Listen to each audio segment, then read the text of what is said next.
Wave function is supposed to contain all the information about the system, like momentum, like energy, position, hmm? And also that wave function evolves with time. Why? Because the system may change its state with time. So wave function will also vary, will also change with time. So we'll discuss about how the wave function can be known and how the information can be extracted from that wave function. In order to extract that information, we have some operators. For every observable in classical mechanics, we have the operator.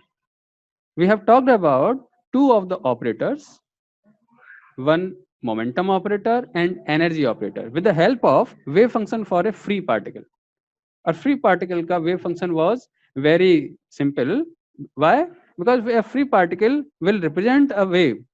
So the equation of a wave will work like the wave function for the free particle. Okay, so this was the wave function for free particle by exponential iota something means this is a wave. तो इसमें sine and cos both of the waves, both forms of the waves are contained.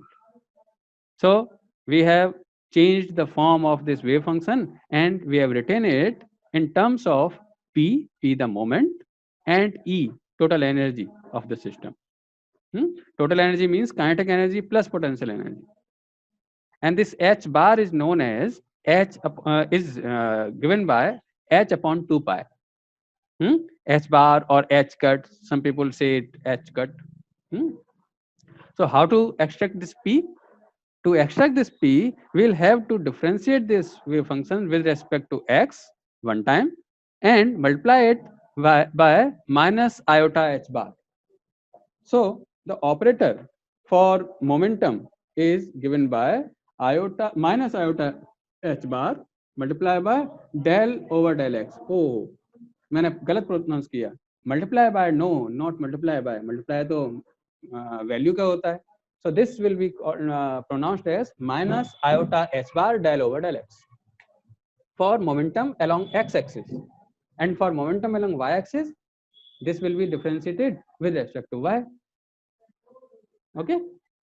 और ये हमने बेशक एक free particle के लिए compute किया था, but it is applicable for every system of the world. In the similar way, we have extracted the energy operator, total energy operator, and that is iota h bar del over del t. इन दोनों को याद रखना हमेशा. इसके बाद हमने थोड़ी सी और बात और भी की थी कि टोटल एनर्जी निकालने का कुछ और भी तरीका है. क्लासिकल मैकेनिक्स की अगर हेल्प लें, then there is one more way. कैसे? एक काइनेटिक एनर्जी निकाल लें और एक पोटेंशियल एनर्जी निकाल लें. तो kinetic energy can be written in terms of momentum. So kinetic energy is momentum square divided by twice of mass of the particle.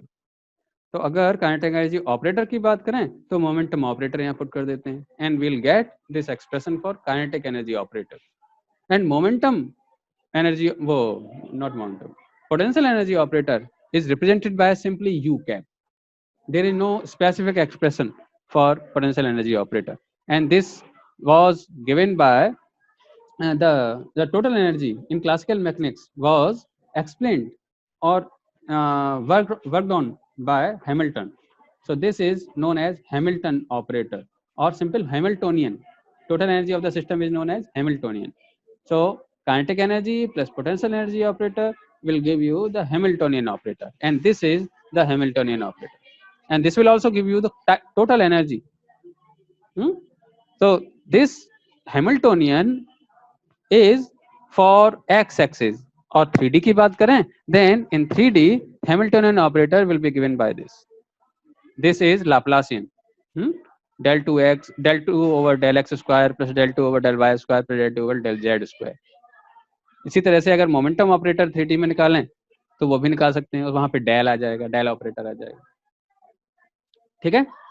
अब कुछ और भी ऑपरेटर्स हैं, जैसे ये पोजीशन ऑपरेटर के लिए सिंपली हम x का मल्टीप्लाई करते हैं और कुछ नहीं करते, सबसे आसान है।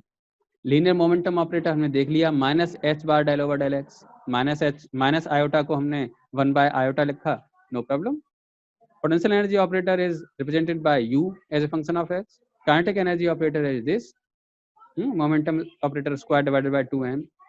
Then total energy operator हमने देखा ही था, iota h by del over del x del t, and total energy in form of Hamilton, Hamiltonian form, that is Hamiltonian operator is given by this thing. So these are few operators among many in quantum mechanics.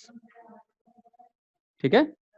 So these are two postulates of quantum mechanics. अभी तक लेकिन हमने बात की एक normal बात कर ली कि वेव फंक्शन होता है कुछ, पता नहीं क्या होता है, हाँ?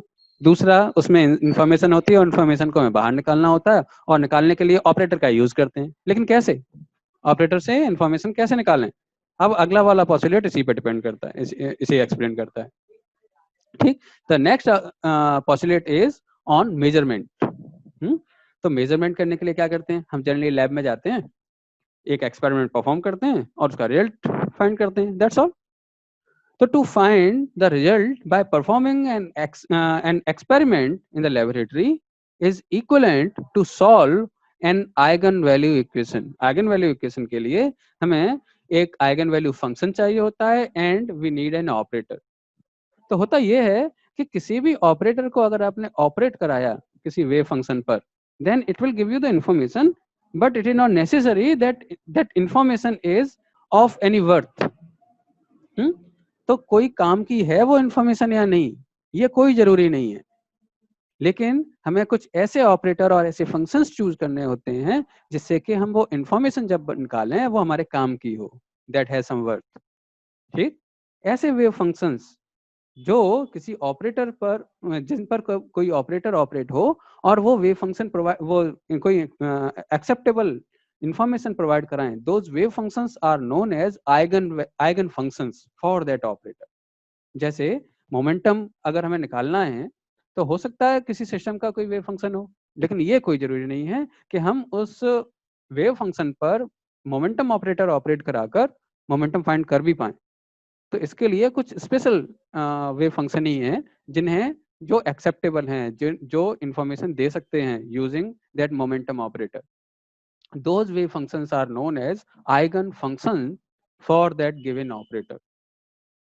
ठीक है, और कैसे मालूम करें कि वो आइगन फंक्शन है या नहीं, तो उसके लिए अगर हम ऑपरेटर को ऑपरेट कराते हैं और वो ऑपरेटर उस वेव फंक्शन पर ऑपरेट होने के बाद सेम वेव फंक्शन ही छोड़ देता है, उसकी शेप को चेंज नहीं करता, बस उसमें से कोई नंबर बाहर निकाल लेता है जिसका मल्टीप्लाई हो, दैट्स ऑल। अगर ऐसा है then that wave function is an acceptable wave function और दैट इज आइगन फंक्शन। ठीक है, लाइक दिस। तो अगर एक ऑपरेटर ओ था और एक वेव फंक्शन साय था as a function of r and t, एक वेव फंक्शन साय था और एक ऑपरेटर ओ था, जब ये operator O cap wave function पर ऑपरेट होता है then it leaves that wave function unchanged. अगर साय साय ही बना रहता है, बस इसमें से कोई नंबर बाहर आ जाता है, this O is number value, then we can extract the information and the value of this operator is O, this thing, this number. Suppose यहाँ पे मोमेंटम ऑपरेटर ऑपरेट कराया था और मोमेंटम ऑपरेटर ने ऑपरेट करने के बाद वेव फंक्शन को चेंज नहीं किया, लेकिन उसमें से कुछ नंबर बाहर निकाल लिया, सपोज 2 निकाल लिया बाहर, then that 2 is the value of momentum with some units. कब, जब ये वाला फंक्शन चेंज ना हो। ठीक है, क्योंकि वहाँ डिफरेंशियल ही तो है, एक्सपोनेंशियल अगर फंक्शन है वहाँ पे डिफरेंशियल का यूज करें तो एक्सपोनेंशियल फंक्शन चेंज नहीं होता, साइनसॉइडल फंक्शन भी चेंज नहीं होता अगर 2 बार ऑपरेट कराया जाए। ठीक है, तो इस तरह के काफी वेव फंक्शंस हम लिख सकते हैं जिन्हें अगर ऑपरेट कराएं किसी वेव फंक्शन से तो वो चेंज ना हो। ठीक है, दिस इक्वेशन इज इंपॉर्टेंट। ये इक्वेशन को सॉल्व करना is equivalent to perform an experiment in the laboratory. यहाँ पर this O cap is an operator. This wave function is known as eigen function of that operator, and this O value, this is eigen value of the operator. हमें eigen value की ही जरूरत होती है। Eigen का मतलब real, actual, ठीक है। तो this is actual value, eigen value of the operator which is demanded, and this whole equation is known as eigen value equation, ठीक है। Yes, sir. ओके, तो ये है, this is third postulate for measurement.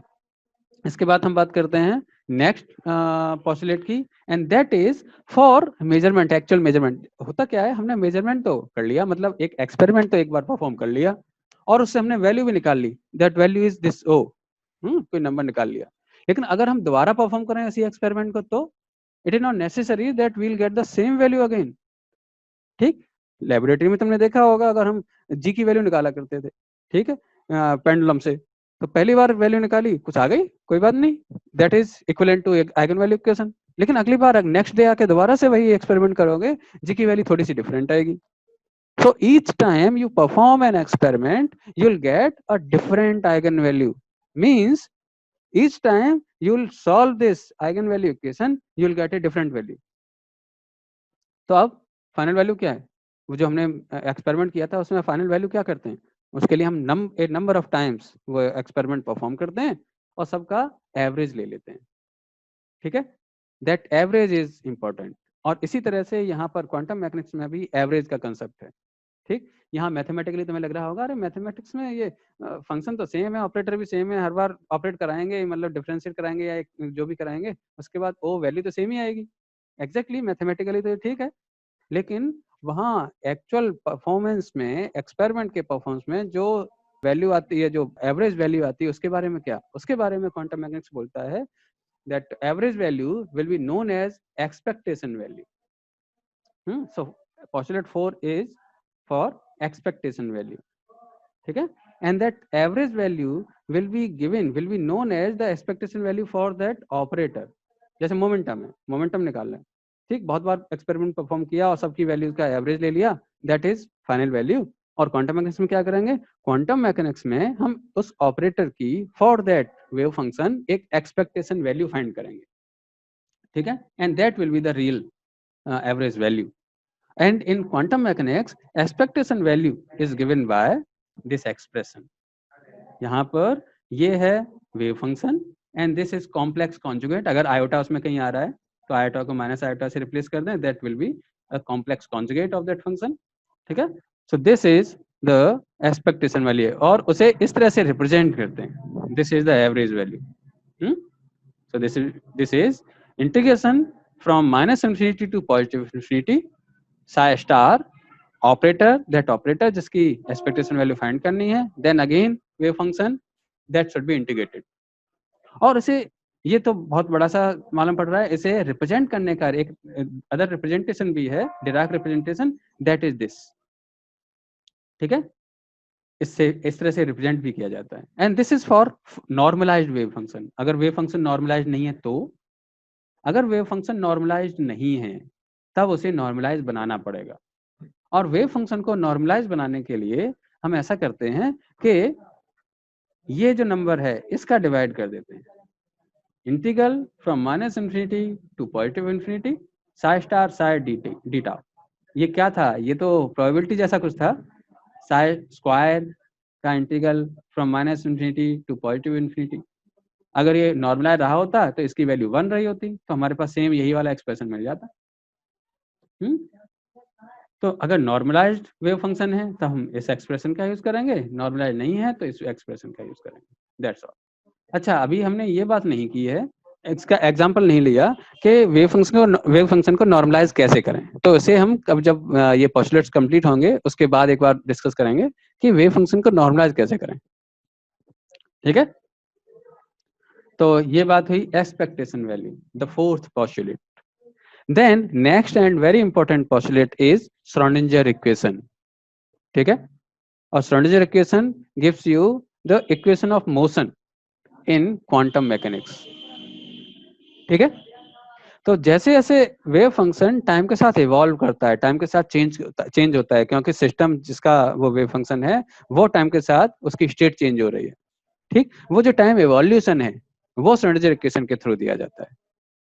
ठीक है, तो Schrodinger equation quantum mechanics में ठीक वैसे ही बिहेव करती है जैसे कि Newton's force law, Newton's law of force classical mechanics में बिहेव कर रहा था। और जैसे उस न्यूटन्स लॉ का कोई डेरिवेशन नहीं है, वैसे इसका भी कोई एब्स्ट्रैक्ट डेरिवेशन नहीं है। ये जैसी है वैसी एक्सेप्ट करनी होती है। ये अलग बात है कि हम कोशिश करते हैं इसे भी डिराइव करने की किसी सिस्टम के लिए। ठीक है, तो क्वांटम मैकेनिक्स में द वेव फंक्शन इज, अच्छा, और इसका इंपॉर्टेंस क्या है कि इसे सॉल्व करके हम किसी भी सिस्टम के वेव फंक्शन फाइंड कर सकते हैं। That's all. श्रोडिंगर इक्वेशन को सॉल्व करो और वेव फंक्शन हमें मिल जाएगा, और उस वेव फंक्शन का यूज कर लें जो भी इंफॉर्मेशन निकालनी है उसके लिए ऑपरेटर का यूज करके।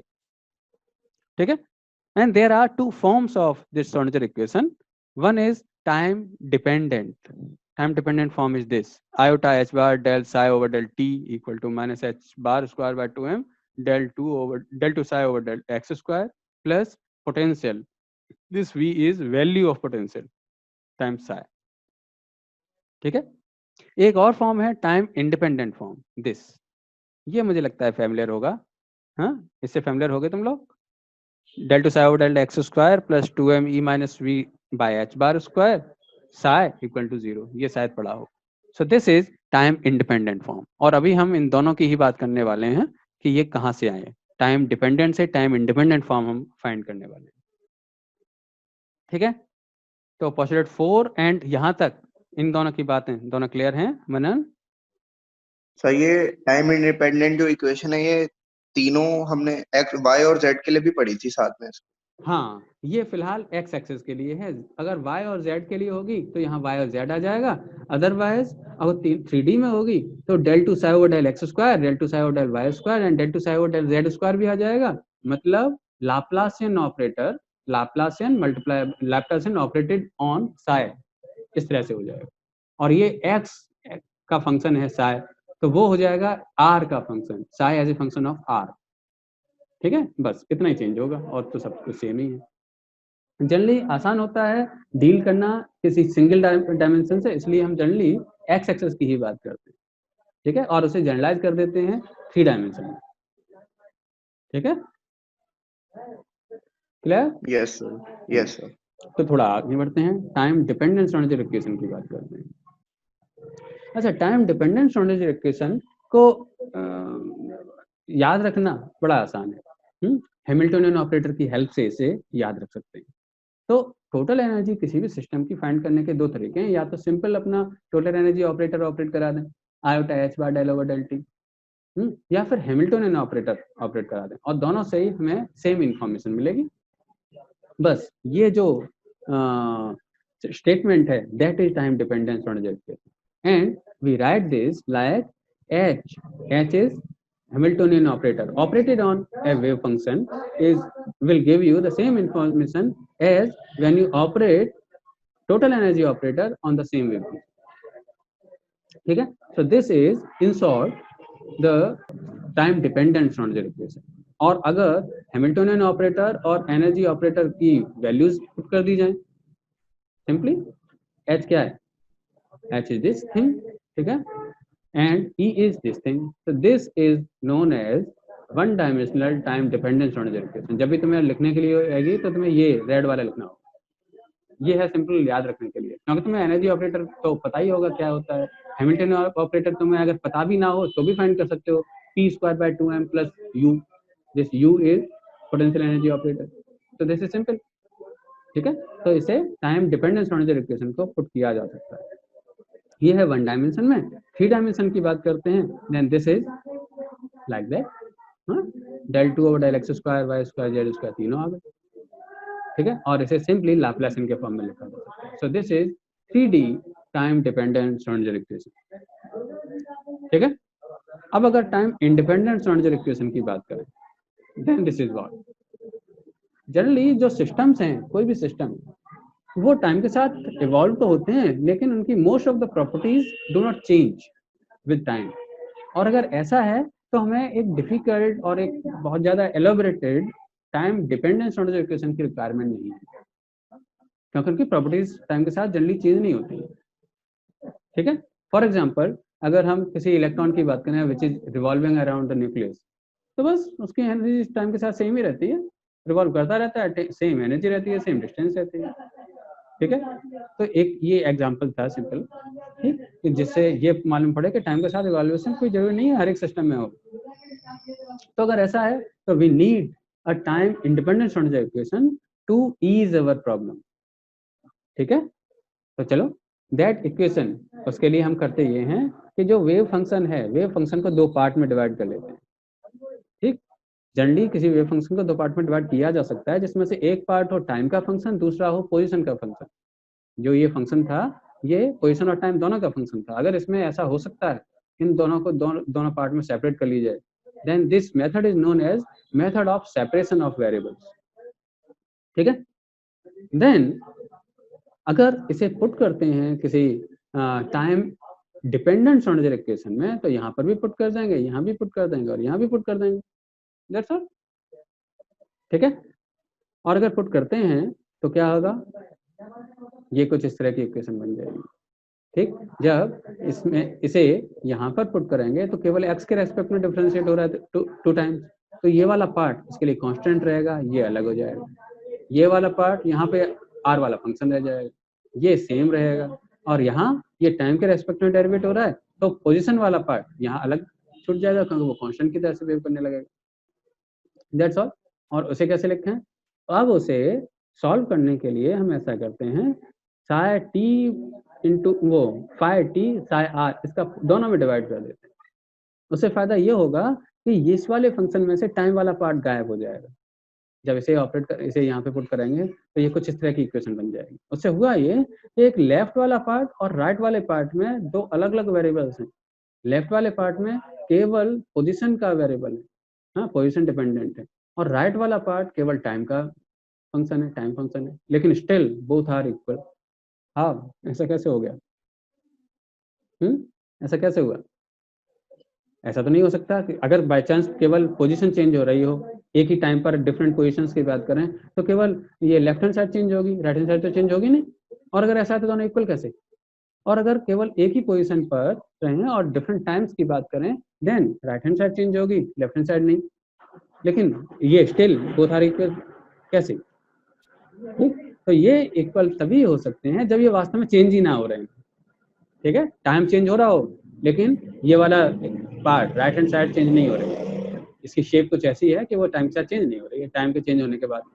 ऐसे ही वो पोजीशन चेंज होने के बाद भी जो लेफ्ट हैंड साइड है वो चेंज ना हो रही है, वो कांस्टेंट है।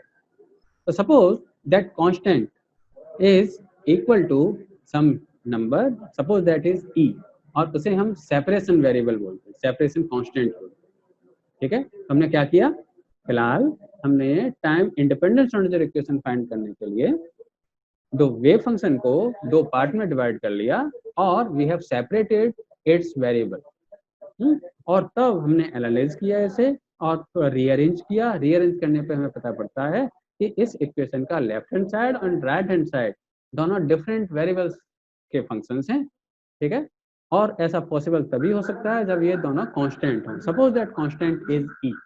तो बताओ यहाँ तक मैंने जो बोला है वो तो क्लियर है ना? इसके बाद कुछ अच्छा ऐसा होने वाला है जिससे कि हमें टाइम इंडिपेंडेंट श्रोडिंगर इक्वेशन और we can solve this time dependent Schrodinger equation. कहीं भी कोई प्रॉब्लम हो तो मैं तेज बोल जाऊं या समझना है तो रोक लेना। ठीक है, अच्छा अच्छा, अब क्या करें? अगर ये दोनों ही ई के इक्वल हैं, ई इज ए कांस्टेंट, आगे जाके देखेंगे this is equal to the energy, इसीलिए इसे ई से रिप्रेजेंट किया। तो इस ई को, इस कांस्टेंट को इसके इक्वल भी रख सकते हैं, इसके इक्वल भी रख सकते हैं।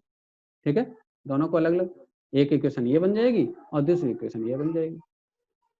इसमें से चलो पहले इस वाले इक्वेशन को सॉल्व करते हैं। ठीक है, इसे सॉल्व करने का तरीका हो सकता है साइटी को डिवाइड दूसरे ट्रांसफर कर दें, सिंपल मैथमेटिक्स। ठीक, और मैथमेटिक्स से जब से सॉल्व करेंगे विल गेट साई टी, वो phi t is equal to exponential minus iota E t by H bar.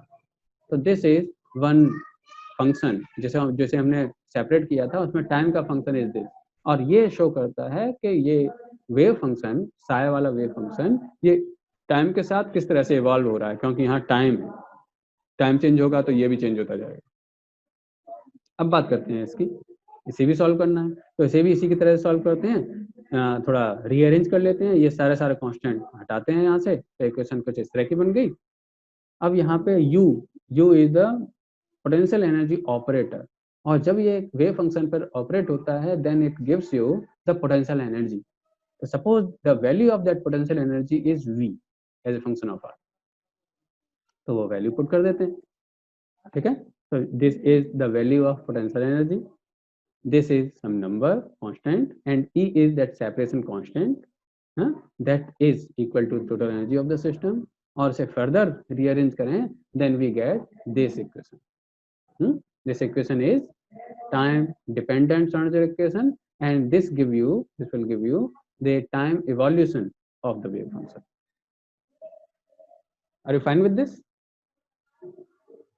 Time dependence Schrodinger equation से हमने time independence Schrodinger equation find की है, और उसके लिए हेल्प ली है the method of separation of variables से, ठीक है, जिसमें वेरिएबल्स को सेपरेट कर दिया किसी वेव फंक्शन के।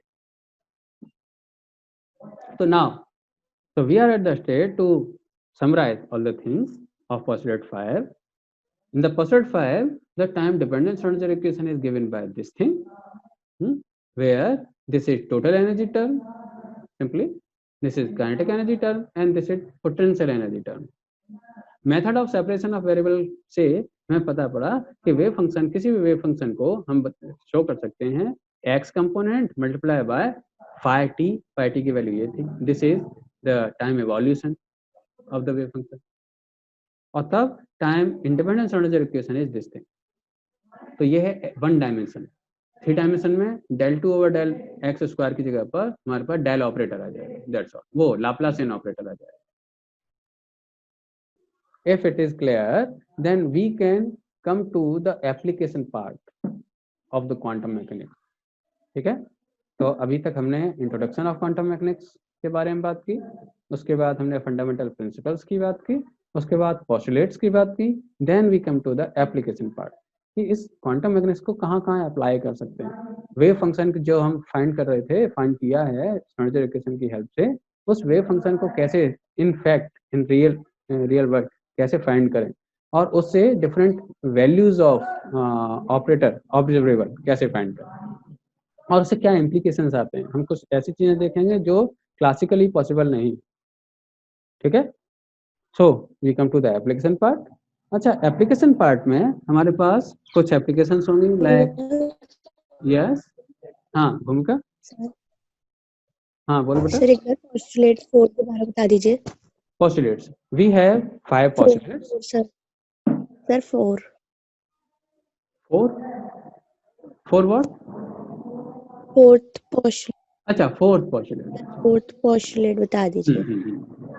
देखो, fourth postulate says that if you wish to find the average value for an experiment, then in quantum mechanics you will have to find the average value by expectation value, ठीक। तो average value is called expectation value in quantum mechanics, ठीक है।